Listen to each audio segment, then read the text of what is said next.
Herkese merhaba, ben Doktor Mustafa Kalkan. Yeni bir video ile sizlerle birlikteyim. Sürekli şişkinlik çekiyorsunuz veya sürekli sindirim problemleri yaşıyor olabilirsiniz. Veya ülseratif kolit Crohn gibi inflamatuar bir bağırsak hastalığına sahip olabilirsiniz. Veya SIBO, İBS yani huzursuz bağırsak sendromu gibi birçok hastalıklardan da muzdarip olabilirsiniz. İşte tüm bunların arkasında bağırsaklarınızdaki minicik bir molekülün eksikliği yatıyor olabilir. Nedir bu minicik molekül? Belki daha önce duymadığınız bütyrattan bugün sizlere bahsedeceğim.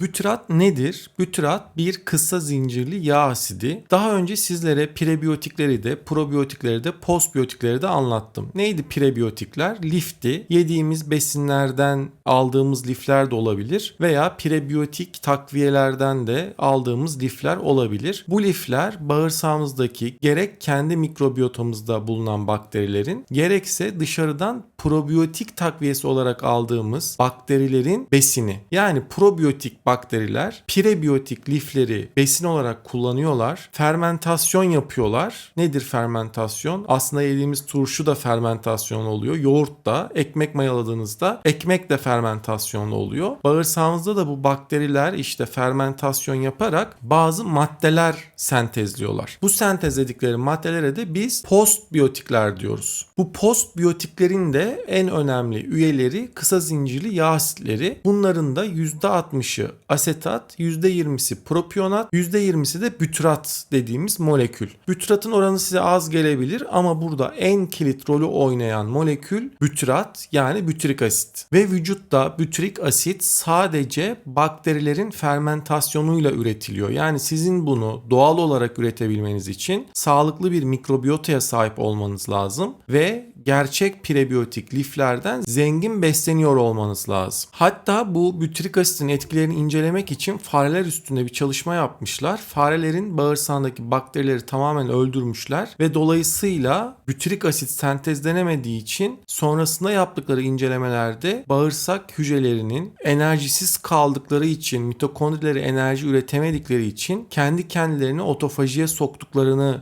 göstermişler. Yani bütürik asit bizim bağırsak epitel hücrelerimiz için, bağırsak sağlığımız için hayati önem taşıyan bir molekül. Bütürik asitin ne olduğunu anladık. Peki bu neden bu kadar önemli? Bu etkilerini 3 ana başlıkta sayabiliriz. Bunlardan bir tanesi biraz önce de değindiğim gibi bağırsak hücrelerinin temel enerji yakıtı. Hatta bağırsak hücreleri enerji ihtiyacının %70'ini tek başına bütürik asit karşılıyor. Dolayısıyla bütürik asit eksikliğinde bu kolonositler dediğimiz kolon hücreleri zayıflıyor ve görevini yapamaz hale geliyor. İkinci temel görevinde ise bütürik asidin bazı genleri regüle ederek kanser hücreleriyle savaştığını da göstermişler. Özellikle yüksek doz bütürik asit kullandığınızda kanserli hücrelerle savaşan genleri aktiflediği gösterilmiş. Üçüncü en önemli özelliği ise inflamasyona sebep olan sinyalleri bastırıyor, onları yatıştırıcı sinyaller gönderiyor. Yani bir nevi yangını söndüren itfaiyeci gibi düşünün. Bu yangın yani inflamasyonla seyreden hastalıklar arasında ne var? Ülseratif kolit ve Crohn dediğimiz inflamatuar bağırsak hastalıklarının kök sebebinde de bu inflamasyon yatmakta. Şimdi gelelim bütürik asitin en stratejik görevine. Nedir bu? Bağırsağımızı bir kale gibi düşünebilirsiniz. Yani bizim iç dünya ile dış dünyamızı ayıran temel bariyerlerimizden bir tanesi ve bu bağırsak hücrelerinin de o kalenin tuğlaları gibi düşünebilirsiniz. İşte bu tuğlalar arasındaki harç zayıfladığında nasıl ki kale duvarı geçirgen hale gelirse işte hücreler arasında sıkı bağlantılar dediğimiz tight junction'lar var. Bunlar da zayıfladığında işte antibiyotik kullanımı, antidepresan kullanımı, yediklerimiz, içtiklerimiz ve bağırsak floramızın bozuk olması gibi faktörlerle geçirgen bağırsak dediğimiz bir tablo ortaya çıkıyor. Daha önceki videolarımda da anlatmıştım. Özellikle vücuttaki otoimmün hastalıklarında kök sebepleri arasında bu geçirgen bağırsak yatıyor. Yani sizin bağırsağınız her gelen antijeni vücuda geçirdiğinde vücutta buna reaksiyon veriyor. Yani sedef olarak olarak da reaksiyon verebilir. Hashimoto tiroiditi olarak da reaksiyon verebilir. Romatizma olarak da reaksiyon verebilir. Aslında otoimmün hastalıklarda önce bağırsağı onarmak gerekiyor. Bu geçirgen bağırsağı düzeltmek gerekiyor. İşte bütyrat bu bağlantıları güçlendiriyor, sağlamlaştırıyor. Bağırsak geçirgenliğini azaltıyor. 2. Aynı zamanda bağırsaklarımızın iç yüzeyini kaplayan bir mukus tabaka var. O mukus tabakada bir zırh gibi bağırsağımızın iç yüzeyini kaplıyor. Bütyrat yine o mukus tabakanın üretilmesine de katkı sağlıyor. Üçüncü özelliği ise bütyrat bir mikrobiyota bahçıvanı gibi çalışıyor. Ne demek bu? Mikrobiyotamızı şekillendiriyor. Çünkü bağırsak hücreleri bütürik asidi enerji kaynağı olarak kullanırken oksijen tüketirler ve aslında bağırsağımızdaki oksijenin tükenmesi, iyi bakterilerin daha fazla gelişmesi, kötü bakterilerin ise ölmesi için önemli bir olay. Kötü bakterilerin bağırsakta artmasına biz ne diyorduk? SIBO diyorduk. Normalde orada olmaması gereken bakteriler dışarıdan girdiğinde, mide asitiniz de onu öldüremezse, kötü bir mide asitiniz varsa, yediğiniz içtiğinizdeki patojen bakteriler bağırsağa geçtiğinde ve bunlar orada çoğalmak için uygun ortam bulurlarsa, çoğalmak için de nasıl uygun ortam bulacaklar? Bağırsakta sizin mikrobiyotanız zayıfsa, yani iyi bakteriler azınlıktaysa, kötü bakteriler hakimiyeti ele geçiriyorlar ve oradaki oksijen miktarı da onların çoğalması için uygun ortam sağlarsa SIBO daha da derinleşiyor. İşte bütyrat bu kötü bakterilerin ortamını bozuyor. Onların daha fazla çoğalmasını engelleyici özelliği de bulunuyor. Bunlar güzel laflar. Peki bilimsel çalışmalar ne diyor? Gelin biraz da ona bakalım. Yapılan çalışmalarda İBS hastalarında, yani irritable bağırsak sendromlu hastalarda 4 hafta boyunca 300 mg bütyrat takviyesi verildiğinde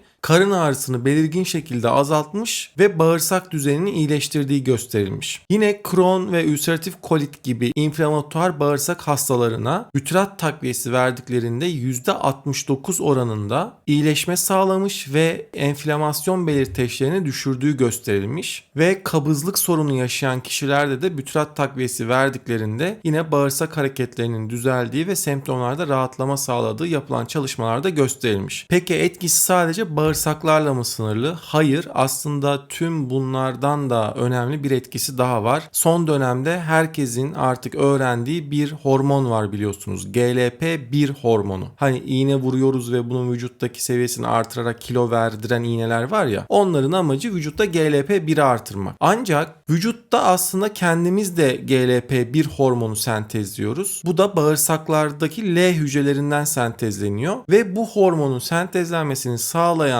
molekül bütyrat, yani doğal bir GLP-1 artırıcı. Peki GLP-1 arttığında ne oluyor? İşte siz daha uzun süre tokluk hissediyorsunuz, kilo vermeye başlıyorsunuz, insülin direnci düzeliyor, yağ yakmaya başlıyorsunuz. Bunun gibi bir sürü güzel etkiler vücutta başlıyor. Bütyrik asidin en önemli etkilerinden bir tanesi bu. Bir diğer önemli etkisi ise bu kısa zincirli yağ asitleri beyne kadar ulaşabiliyor ve beyin bağırsak aksını destekleyerek Alzheimer, Parkinson gibi hastalıklarda bile koruyucu potansiyele sahip olduğu yapılan çalışmalarda gösterilmekte. Peki bütyrat miktarını nasıl artırırız? Aslında kendi vücudunuzda sentezlenen bütyratı artırmanın yolu önce iyi bir lif tüketmekten geçiyor. Lifli gıdaları bol miktarda tükettiğinizde ve iyi bir mikrobiyotaya da sahipseniz bağırsağınızdaki iyi bakteriler bu lifleri kullanıp bütyrik asit sentezleyecektir. Ancak günümüzde birçok insanın hem mikrobiyotası çok kötü hem de gerçekten lif tüketiminde ciddi anlamda sıkıntı var. Bir de hatırlarsanız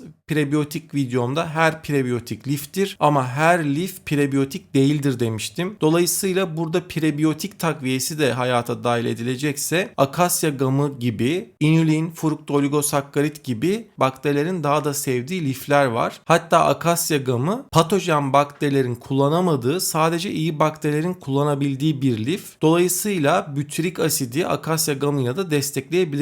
Bunu da bir dipnot olarak söylemiş olayım. Tabi yapılan çalışmalardaki faydayı görmek için bütyrik asit takviyeleri de hayata dahil edilebilir. Burada bütyrik asiti biz tek başına veremiyoruz. Kalsiyum bütyrat formunda veriyoruz. Burada da 300 mg doz klinik çalışmalarla uyumlu olan doz. Gece yatmadan önce kullanılabilir. Takviye olarak da hayata dahil edilebilir. Tabii bütürik asit zor bir molekül. Bunu stabil bir şekilde vermek, yavaş salınımlı ve mikro enkapsüle bir şekilde vermek önemli. Yani verdiğiniz bütürik asit kalın bağırsağınıza kadar ulaşabilmesi lazım. Yani mideden korunarak geçecek, ince bağırsağa geçecek, en son kalın bağırsağa kadar ulaşabilmesi lazım. Burada da enterik kapsül teknolojisine sahip, yine ham madde olarak mikro enkapsüle ve yavaş salınım özelliğine sahip, özel teknolojiye sahip takviyeleri tercih etmek elde edilen faydayı artıracaktır. Evet, bugün yeni bir molekülden sizlere bahsettim. Takviyelerle ilgili daha fazla bilgiyi tarafımca yazılan Akılcı Bilimsel Takviye Rehberi ve Beyinden Bağırsağa isimli kitaplardan da okuyabilir. Beni Instagram DR Mustafa Kalkan sayfasından da takip edebilirsiniz. Bu video işinize yaradıysa beğenip kanala abone olursanız sevinirim. Gelecek videolarda görüşmek üzere. Hoşça kalın, sağlıkla kalın.